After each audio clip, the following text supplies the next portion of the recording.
topics and opinions expressed in the following show are solely those of the hosts and their guests and not those of W4CY Radio, its employees, or affiliates. We make no recommendations or endorsements for radio show programs, services, or products mentioned on air or on our web. No liability, explicit or implied, shall be extended to W4CY Radio, its employees, or affiliates. Any questions or comments should be directed to those show hosts. Thank you for choosing W4CY Radio.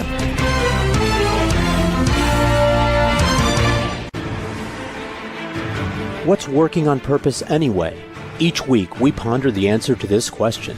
People ache for meaning and purpose at work, to contribute their talents passionately and know their lives really matter. They crave being part of an organization that inspires them and helps them grow into realizing their highest potential. Business can be such a force for good in the world, elevating humanity. In our program, we provide guidance and inspiration to help usher in this world we all want, working on purpose. Now, here's your host, Dr. Elise Cortez.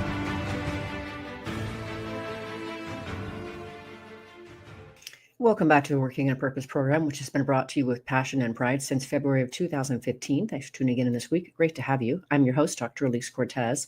If we've not met before and you don't know me, I am a workforce advisor, organizational psychologist, management consultant, logotherapist, speaker, and author. And my team and I at Gusto now help companies to enliven and fortify their operations by building a dynamic, high-performance culture, inspirational leadership, and nurturing managers activated by meaning and purpose. Many organizations are not aware of just how critical it is to invest in developing their leaders and managers, not just for their own effectiveness, but also to avoid burnout and to keep them fulfilled. And did you know that inspired employees outperform their satisfied peers by a factor of 2.25 to 1? In other words, inspiration is good for the bottom line. You can learn more about us and how we can work together at gusto-now.com or my personal site, elisecortez.com. Getting in today's program, we have with us today Dr. Vasu Tolia, who is a physician turned visual artist and international speaker who integrates her background in pediatric medicine with the transformative power of creativity. After a distinguished and fulfilling career as a tenured professor and pediatric gastroenterologist, she reinvented herself through art, using color, form, and neuroscience to foster healing, resilience, and purpose. We'll be talking about the neuroscience behind beauty and how it contributes to well-being and how organizations can harness it for in their physical surroundings. She joins us today from Detroit, Michigan. Dr. Tolia, welcome to Working on Purpose. Thank you, Elise. I appreciate your warm welcome, and your resume is also so impressive. Thank you, Dr. Vasu. It's so wonderful to have you here in the studio and to get to talk about you, your life, your work, and what you're bringing forth. And for listeners or viewers who are actually joining us via the web, if you can see her beautiful art behind her, it's just stunningly gorgeous. It definitely is already healing. And oh, look at that. That's beautiful. Thank you. So let's talk a little bit about how you've gone through a few careers in your life. I think it's fascinating when people navigate different careers. And of course, you started off from academia to a private practice and eventually on to abstract art.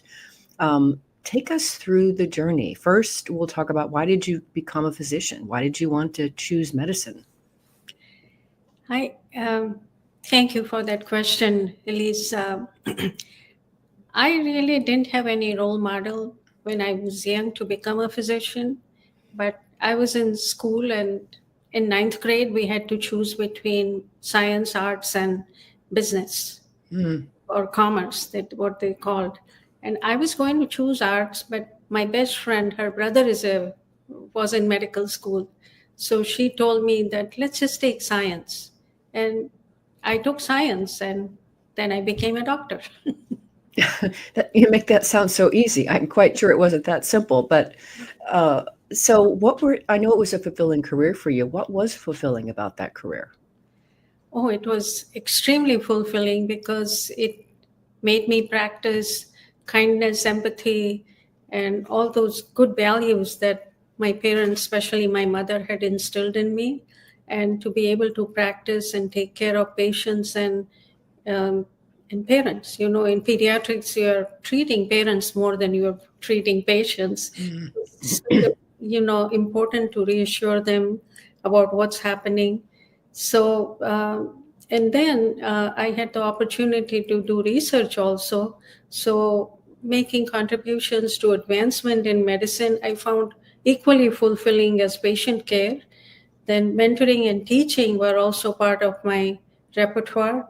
So to have my fellows emerge and become division chiefs somewhere else and advance in their career was very gratifying. So there were so many aspects of my medical career that I will always cherish and be proud of.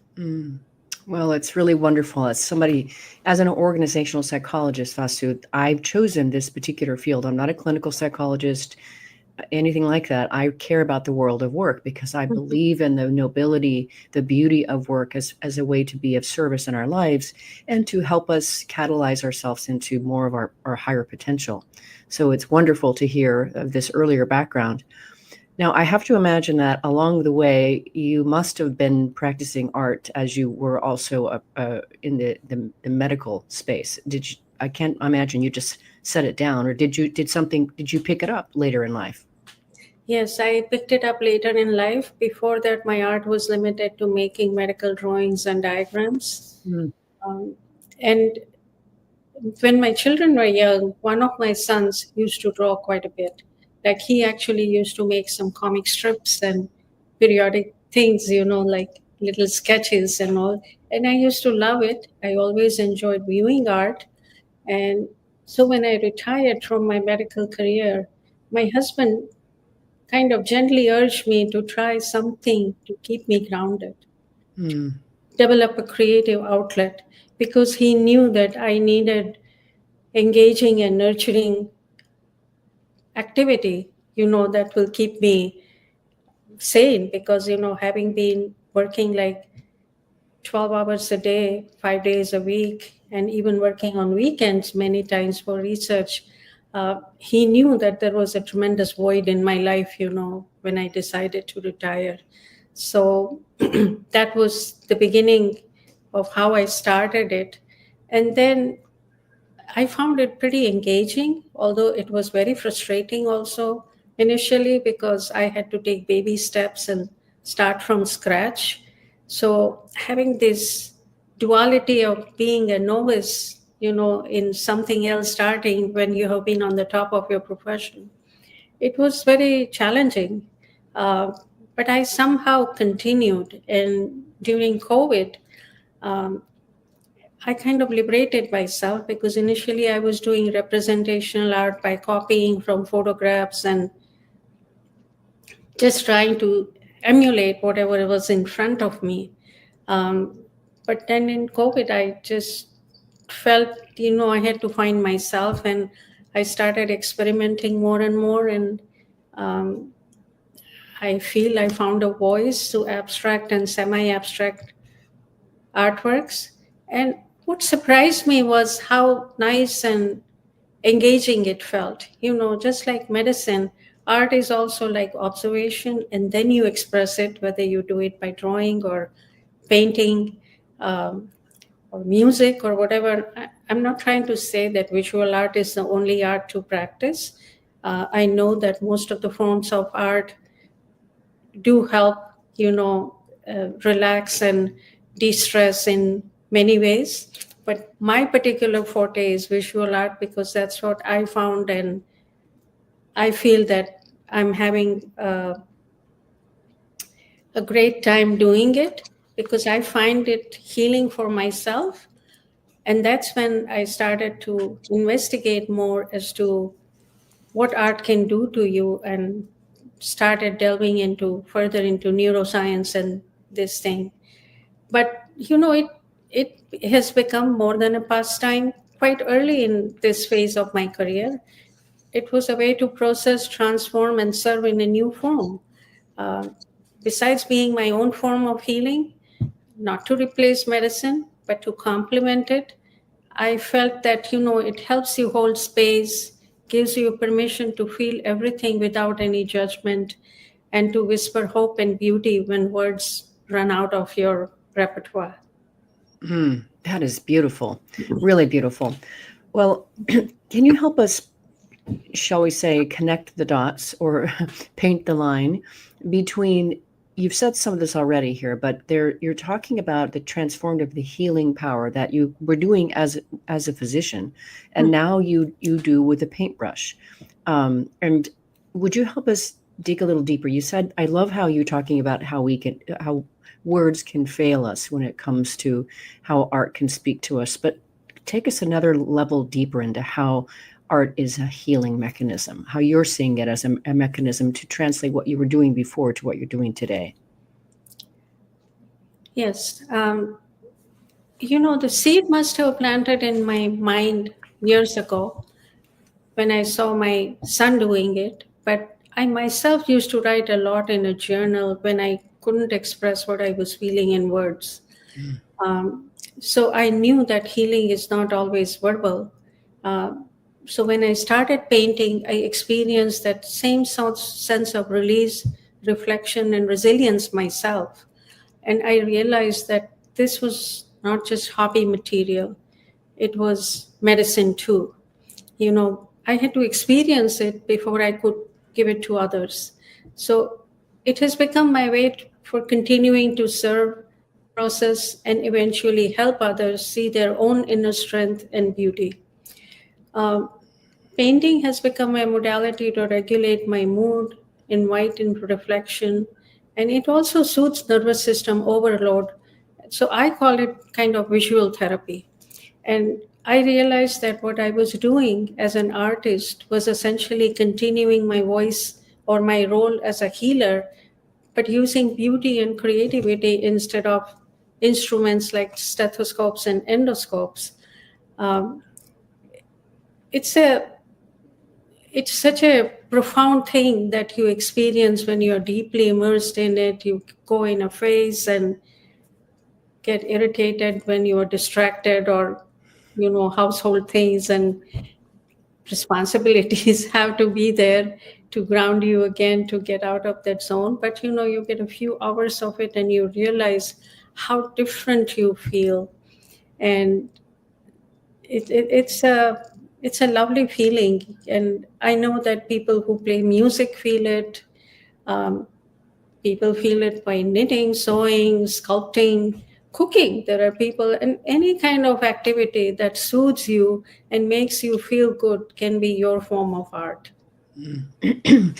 I am just so enjoying just the way you're rendering your story and bringing us into this beautiful space of yours. And so far, we've been talking about how you're practicing art and how it's nurturing you in the experience of rendering it and also creating it. Let's go to the other side of that and speak to the experience of the person observing it. And I want to situate it from the realm of neuroscience because I think that's really fascinating. So I want to understand from a neuroscientific Sure. perspective, how does it help us who are actually observing it? I'm looking at your art behind you, and immediately I do feel calmer. I feel a sense of connectivity to it, like I'm drawn to it. But help us understand the science behind this. Yeah, sure. There is an active act of doing art, actually making art, and a passive by observing or listening and things like that. So this visual medicine, it calms the nervous system, it sparks inspiration and holds the space for unspoken emotions. But it's still about empathy, still about service. Only the tools have changed. And in many ways, it allows for a broader impact, especially in workspaces, public spaces, and homes. And I'll tell you how. Neuroscience tells us, because I have been digging into this to understand all these phenomena better, it tells us that exposure to beauty and art engages parts of the brain that are beyond the rational cortex, sensory, emotional, and memory systems. So art can lower cortisol, engage the parasympathetic nervous system, which is the protective part of our autonomic nervous system, and give what I call actually your mind a break and from constant fight flight kind of experiences. It's like offering your nervous system a moment to breathe. There is growing evidence also that visual art and all other kinds of art, especially certain colors, shapes, and forms, activate the prefrontal cortex, which is just behind our forehead. And It lowers the cortisol levels. It can even release dopamine, the feel-good hormone. And art stimulates multiple sensory pathways. The more kind of senses are involved, the better the effect is on the nervous system. So it offers a form of nonverbal emotional processing, which can be very powerful when people are burnt out or stuck in high stress analytical modes. And it, like I told you earlier in this segment about the active and the passive role. So there is a thing called museum effect. So even if you don't make art, you go and visit some places, where art is displayed. Uh, that kind of also soothes and calms your mind. And you may not realize it, but it kind of slows down your breathing and deepens it. It decreases your heart rate and just makes you feel calmer and better if you're enjoying it. Like, painting is not for everybody, but when we go to performances like theaters, dance, music concerts, and all, the same effects happen because that's something we enjoy and that's how we de-stress. So it's such a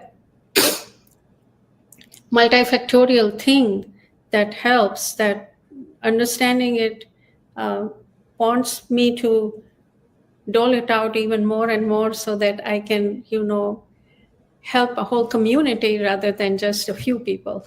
It's really, really beautiful. Let's let our listeners and viewers reflect on what you've been sharing here and just sit in the beauty of the moment that you've conjured for us. And we'll take our first break. I'm your host, Dr. Elise Cortez. We've been on the air with Dr. Vasu Tolia. She is a physician turned visual artist and international speaker who integrates her background in pediatric medicine with the transformative power of creativity and beauty. We've been talking a bit about her earlier career, how she herself has been nurtured by creating her art, and starting to open the conversation on how the rest of us can benefit from it in terms of well-being. We'll be right back.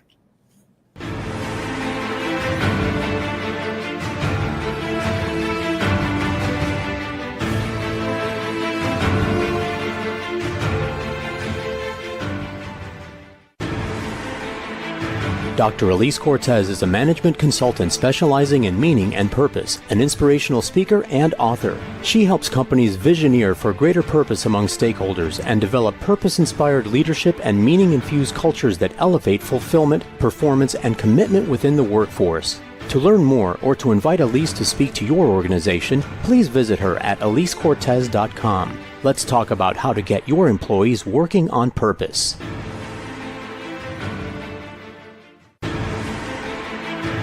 This is Working on Purpose with Dr. Elise Cortez. To reach our program today or to open a conversation with Elise, send an email to Elise, A-L-I-S-E, at elisecortez.com. Now, back to Working on Purpose.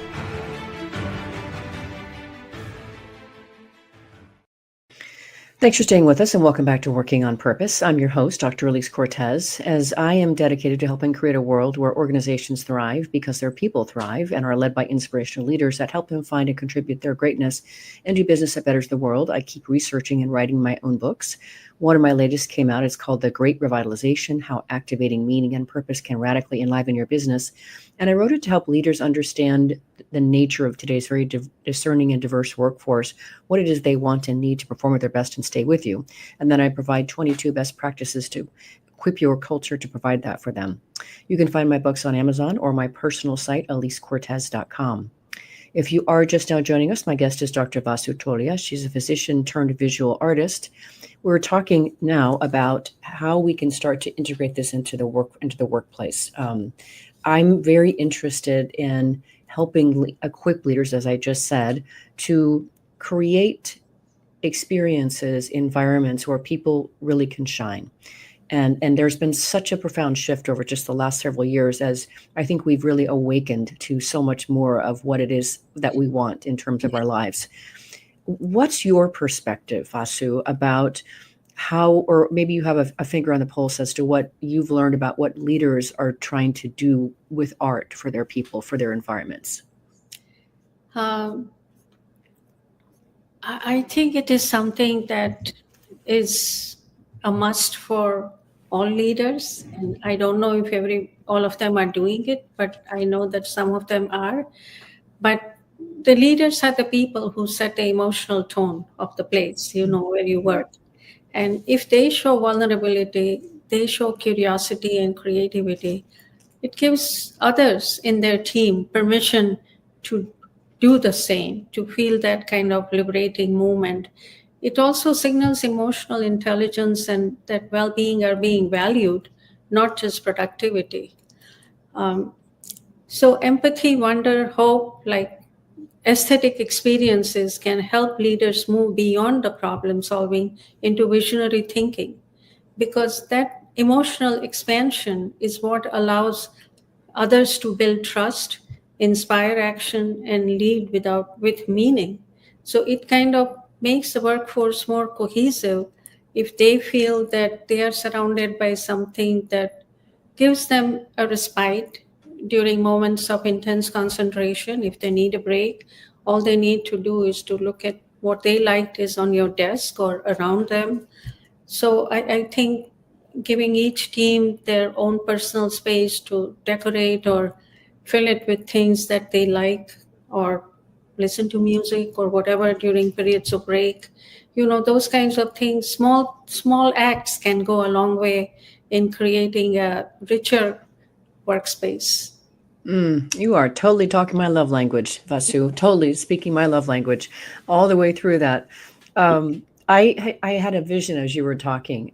Of a workplace and a leader stopping. I can imagine your art being displayed and a leader walking to his next meeting, and the vision was a male, and it just stopping because he was drawn by the beauty of your artwork and just allowing himself to be given over to it. And in the process, just what you were saying, everyone around him was drawn to and liberated and invited to do the same. And that's what was coming into my mind as you were sharing that. Isn't that beautiful? I would love to work in a place like that. I'd love to help more people work in a place like that. So take us back. I think if I remember from our earlier conversation that something happened for you and your art during the pandemic. I think you got to display some of your work someplace. Tell us about that experience. So during pandemic, as I was doing my own thing, there was a call by Washington Post about COVID art. So I responded to that and submitted 2 artworks.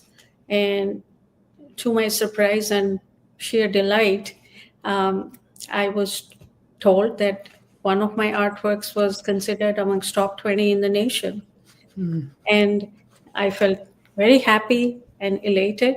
And next year, Center for Disease Control approached me and said they wanted to use that same artwork for the cover of the Journal of Emerging Infectious Diseases, which was dedicated to COVID mainly. And that is probably one of the best achievements of my life. I felt like my medicine and art came together. I mean, I have participated in many shows and group shows and solo shows I do every year, and even when I win the first prize or best of the show or any prize, and there are shows when I don't win anything, but that moment of being called by CDC and seeing my artwork on the cover of the journal after it was published, I really felt very fulfilled. I hope you have that frame somewhere in your house. Do you? It is not displayed right now, but it was displayed for a while.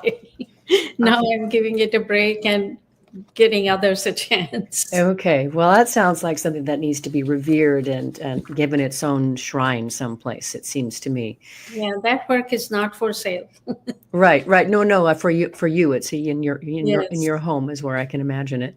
Yes. I'm interested too in how we together in this conversation and certainly through your work, that we can help leaders think of more ways or situate more ways where creativity is part of the environment that they steward. Do you have a perspective on how leaders can help provide that for their people? That's a very interesting question. the leaders have the opportunity to lead with their whole selves if they feel the whole self themselves. So when a leader shares about art or whatever relaxation activity they love, pauses to admire beauty, just the way you were quoting earlier, or acknowledges emotional states, it signals to others that it's okay for us to be vulnerable too, you know? So they become guardians of emotional culture, for their team or people surrounding them, not just task culture, you know making beauty part of the culture, whether through shared art spaces, creative expressions, or simply asking people how they feel in their environment. So when they see themselves reflected in their surroundings, they feel seen, valued, and safe, and probably less burnout, more retention rate, if they feel valued. So there is a lot beyond just the beauty that your nervous system, makes you feel that you belong here. It gives you a sense of belonging and probably more loyalty also. Oh, you have no idea how much you are beautifully weaving so many of the concepts that we've been talking about in this program together in just this one conversation. And over the 10 and a half years that I've hosted this podcast, we've really cycled through a lot of concepts. And if you were to look at the content of the last 10 and a half years, what you would see is really the unfoldment of my consciousness. And I would say the elevation of my consciousness. And so today, I'm so riveted on helping more organizations and certain of their leaders who steward them to navigate what I consider to be those higher levels of consciousness, those higher emotional states. So I've had conversations on this podcast around wonder, awe, joy, and really I think you're one of the first now to contribute to the idea of beauty and the neuroscience behind that. And I'm really encouraged by that, and that you're weaving together so many of the concepts that we've been cherishing, just I would say in the last couple of years alone. What's the next step from this? Where do we go from here? These are all the ways of empowering people to feel empathetic, wonder, gratitude, curiosity. And these are very underrated feelings. It opens up the space for belonging, for connection, and for innovation. When someone feels more curious about what this abstract art represents or looking at it and wonders rather than feel defensive, then they feel more gratitude rather than entitlement. Your culture shifts from fear to possibility as to what you can achieve and do. We would see more resilience, more loyalty, and more original thinking, I feel. And the burnout often stems from disconnection or depletion because either you are overworked or you're underappreciated and just not feeling satisfied. So, art reintroduces emotional nourishment and connection, two things that people are starved for. That leads to better outcomes across the board. So we would probably see fewer people leaving, fewer sick days, better morale, engagement would go up, not just in surveys, but in actual work. Innovation emerges when people feel safe, beautiful, energized, and not depleted or merely compliant. So I think there is a whole host of cycle that your brain undergoes, and it calms your body and makes you feel much better about, like, you will look forward to going to work every day rather than, oh no, another alarm has set off and I have to be there again, that kind of a feeling. So I think nurturing your team is very important. I feel very hopeful about what you've just put forth there. I do see that as a really beautiful next for so many organizations, and I would like to help steward them into that space because I think it is beautiful. And I can already feel, my blood pressure is certainly lowered since I began speaking with you. I'm sure of that. And I do feel that sort of a connectivity to you and to your art, but also to the possibility of this conversation. And I can imagine how that would lift innovation, creativity. I think that the idea of feeling connected to your colleagues and to the organization that you're part of that has stewarded this in for you. So I appreciate so much that you have ushered in the possibility for this, and I really hope that listeners and viewers that are with us in this conversation can witness that possibility for themselves as well. What I would like to do is let's grab our last break, and then after the break, I want to talk more about how we can help empower leaders to situate art and beauty and creativity in their organizations as a day-to-day practice. Sure. I'm Elise Cortez. We've been on the air with Dr. Vasu Tolia. We'll be right back.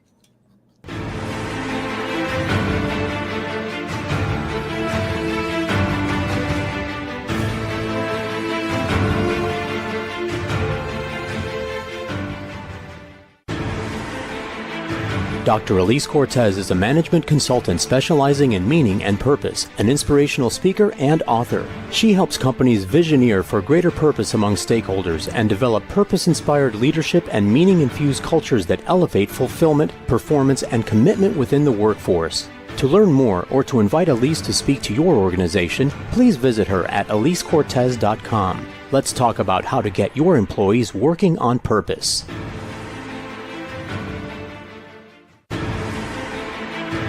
This is Working on Purpose with Dr. Elise Cortez. To reach our program today or to open a conversation with Elise, send an email to Elise, A-L-I-S-E, at elisecortez.com. Now, back to Working on Purpose.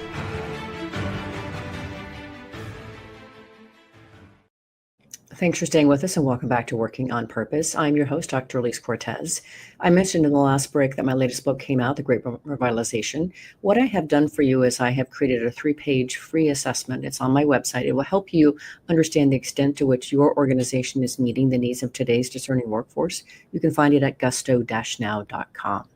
If you are just joining the program today, my guest is Dr. Vasu Tolia. She's a physician turned visual artist and international speaker.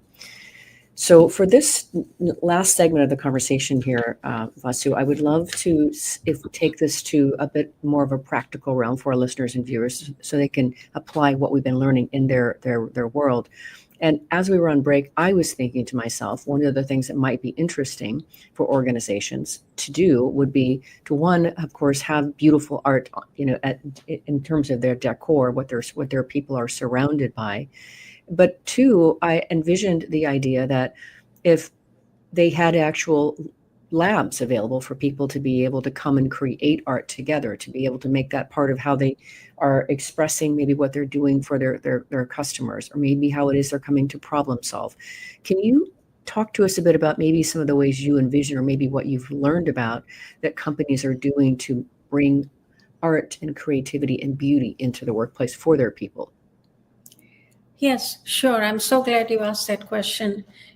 Art speaks across roles and hierarchies. It invites people to share their own stories also and create a shared experience. So they could have a room where in a break where some of these basic materials are available and people can just sketch and do things, de-stress themselves in a 10-15 minute break and then just get back to their work or whatever they want to do. But it also turns the workspace, when you do these kinds of practices, from a transaction into a community. And that's where the meaning lives, that the meaning of a work as a second home. People spend most of their times outside their home at their work. So it needs to be a congenial place where, they would be happy. Of course, they have to put in their 2 pence and earn their living, but while doing it they can just feel happy. So because art invites story, it holds tension, and it surfaces what people often carry under the surface. By encountering art together, staff viewing or discussing it, we build a shared language and shared values that fosters better connection, belonging, and meaning. But it's very important not to keep the art static. You have to rotate them. Otherwise, people develop what is called museum fatigue kind of thing, looking at the same place or same piece again and again, they may get tired of it. So it's also very important to rotate it, say maybe seasonally. From time to time, 3 or 4 times a year, you change your pieces and bring something else in there for people to discuss and see. So, if places are designed for this kind of inspiration and collaboration, uh, it would not just increase efficiency. Uh, I think those offices will be more emotionally intelligent, and that environment will be fostering and nurturing them as a whole human being rather than just as a secretary or a receptionist or just a co-worker or an engineer and all. It would be the whole person, not just the profession that they practice. And it's not utopian, it's very deeply practical to do all these things. So I think there is a whole lot of things that leaders need to think about. And many of the corporate places just have one department, you know that decides what kind of art goes in that workspace, and they are not allowed to keep anything personal in some of the offices. Only whatever is approved by their office can be displayed. And these decisions are many times made by in consultation with an art consultant or some artist has found their way, and they don't change. So I think if they have a team decide making these kinds of decisions, and they work with somebody who understands the emotional impact rather than just the beauty. Because when you are using art in whatever way, you're not just beautifying a space, you're calming, inspiring. Whatever piece you choose depends, what the effect it will have. So all these considerations need to be taken, when choosing what will be the thing, like not just dark black and white things. But I think we have quite ways before you make inroads into how these decisions are made. Well, I'm encouraged by a lot of things, and we are moving so quickly, it seems today, just over, I would say, the last 5 to 8 years. Mhm. And I've had many people on this podcast, futurists, future of work professionals and experts talking about where we're going, where it's all headed. And of course, we've got this AI revolution going on. And so I really feel, and this is something that it's our tagline here at Gusto Now, is that we're about doubling down on humanity in the age of technology. And so I'm really, you're speaking again my language when you talk about how can we create environments where we get to serve and be the whole person that we are, the whole human that we are. So I can envision very much, and I'm thinking about this for some of the leaders that I'm working with today. I can envision that employees in an organization, one would be drawn to the organization as an employer of choice, a destination workplace, because of the way that they embed beauty and creativity and art into their culture, into the way that they work. I can envision that. So then it becomes a beacon. And then I can envision that in that environment, I like very much the idea of the rotating different art to stimulate and to call forth different aspects or experiences in that person. But again, I can envision having maybe this is like a station or an area inside the organization where people go for their breaks, or they're like, let's go and have a jam session in the art studio. We're stuck on this problem and we can't figure out how to engineer this solution, or I can't quite get my head around how do we satisfy this customer complaint. I can envision that. Can you speak to what that might look like? Sure. It can be a plain area with tables and chairs around it, so people can work in a group, like create a vision board, create separate pieces and then piece them together. These were the kind of workshops I was going to do in Thrive in 25, but didn't have a chance to do. They could have tables, like one table will just have drawing materials like papers and pencils and pens. Another one can have colors like crayons. I mean, I probably won't mess much with more of the liquid paints and those kinds of things, short breaks, they can have a table where they can just doodle. At least research has shown that during board meetings, when people who are doodling on the side, seemingly like they are distracted or not listening, they have 29% more retention rate about what the speaker was talking about than people who were supposedly deeply engaged in doing it. So, while doing some of these activities, you are focusing better rather than not focusing more.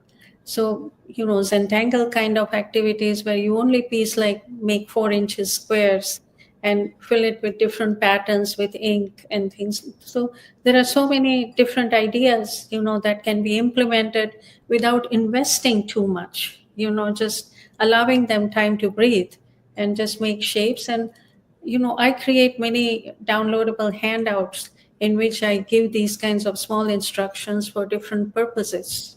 I'm going to be giving one to your audience too. Oh, wonderful. Listen to that. You've got a gift coming, listeners and viewers. Well, again, as you were speaking, I can't help but I've stepped into your space with you now. So now I get to be more creative. But I also understand, I mean, you are a visual artist. I can also envision that lab of when you're walking into beauty and curiosity and creativity. It's got textile or tactile things. Maybe there's a sand pit or something. Of course, one of my favorite senses is hearing, sound. I'm sure that's part of the reason that I'm a speaker of a podcast, etc. But I also sing. So I can envision that there would be so many ways that we can literally invite people into this space where we could just stimulate their senses in the ways that called to them. Yes. You could have a quiet room for people to just sit and meditate, or just a room where you can play whatever music you want, let it stream through for that short time, or have a room where they could just move around and dance around if that's what they Yeah. You can have different areas in a section where you could do whatever relaxes you and rejuvenates, rekindles your spark. One of the things that I have been present to, especially here we are in 2025, when many large companies are mandating a forced 100% return to office, which I'm just going to go on record of saying I think that is wholly irrational for the world we live in today. I'm just going to say that straight out loud. However, if you are going to want your people to come back for some period of time, whether it's 100% or whether it's 75% or 50, whatever it is, make it enticing. And this is certainly a way to make it enticing, to make people feel like this is worth the commute. And, there's a phrase out there now that says, you got to earn the commute. And it's true. It's really true. It's true of any events, anything that calls people out of the comfort of their home or the rest of their life. It has to be earned for people to come to it. And I have long since thought that these kinds of opportunities, these kinds of arrangements where you're giving people something that they wouldn't get on their own, would be the kind of thing that we would want to be able to entice people to come back together and then co-create that shared space of belonging, connection, creativity, innovation. And I think that what you're putting forth here, Vasu, is really an opening, an opportunity into that new higher realm and way of being. Yes, absolutely. It's something, and that way they also feel that they are not alone. And one doesn't have to be an artist to find healing and creativity. Like you can even have silly putty if you were talking about like texture and all that. There can be that kind of materials too, because different people have different needs that excites them or suits them. So beauty or creating beauty or experiencing beauty should not be a luxury. It's a basic need, that people should have an opportunity to fulfill. So if you're not feeling depleted, you start small. You notice the light, sketch your thoughts, surround yourself with color, do just little simple acts that you feel like, and it may take some experimenting before settling on what is it that works for you. You said something in just that last bit there that I do want to call out, and that's the idea of, I forget exactly what you said, but what I pulled out of it was the idea of eradicating loneliness. We are in a loneliness epidemic now, and more people suffer from the feeling of loneliness than ever before. And so I really like the idea of the siren call, if you will, of creating an environment where people are compelled to come to be together, to do something and experience something together. And in so doing, co-create something that is beautiful and, what do I want to say, enrolling and uniting. Yes. Because even these small acts are healing. Beauty doesn't fix everything, but it changes the way we feel in the everyday. Start where you are, your creativities, your sensitivity, your art, all of them, they are all gifts, not burdens. You have a right to experience it. You deserve environments that support your soul, not just your schedule. And it's okay to ask for that. So if the leadership doesn't think of it, you really have to seek it out if they have not thought about it. Like, Elise, can you imagine a workplace where burnout isn't something we manage, but something we prevent? Where the walls breathe beauty and creativity is not a perk, but a practice. And art has the power to shift how we lead, how we live, and how we feel. And I invite leaders listening today to rethink their environments, not just the physical, but the environmental, the cultural spaces. Let's paint new pathways together and create a space that is fulfilling for your workers and yourself. I think that is a beautiful way to finish the conversation. I was going to invite you to close, but I think that is an incredible, powerful finish and invitation. I do want to let you situate where we're going to give our listeners and viewers that gift that you were talking about. Where will they find that gift? It is a link, and you can put it in your show notes if possible, that they go to www.vasutolia.art/visibility, and it will, then they will have an opportunity to download it. Okay, so I will also say that again at the close here. Wonderful. Dr. Vasu, you are a gift to the world. I'm so grateful our paths have crossed, thanks to the wonderful women who brought together the Thrive in 25 Women's Conference that I was able to attend this year in June and had the wonderful opportunity to MC. It was an incredible opportunity, and I'm so sorry to have missed you. However, I'm grateful that it brought me to you, and that I've been able then now to share with our listeners and viewers around the world. Thank you so much for coming on Working on Purpose. Thank you, Elise. It was my privilege and honor to be on your show. Thank you for the opportunity. Most welcome. Listeners and viewers, you will want to check more into the work that Dr. Vasu Tolia is doing as an artist and as a speaker. One thing to do is start by visiting her personal site, which she just mentioned to you. It's Vasu Tolia. Let me spell that for you. VASU. VASUTOLIA.art is her website. And then to get the gift, you just simply put the / what's afterwards? Visibility? The visibility prescription. The visibility prescription. Oh, that is wonderful. Just wonderful. What a gift. Dr. Vasu, thank you so much for being on the show. Listeners and viewers, we will see you next week for another nourishing and inspiring episode on Working on Purpose. And remember, work is one of the best adventures and means of realizing our potential and making the impact we crave, and can give us the chance to do business in a way that betters the world. So let's work on purpose. We hope you've enjoyed this week's program. Be sure to tune into Working on Purpose, featuring your host, Dr. Elise Cortez, each week on W4CY. Together, we'll create a world where business operates conscientiously, leadership inspires impassioned performance, and employees are fulfilled in work that provides the meaning and purpose they crave. See you there. Let's work on purpose.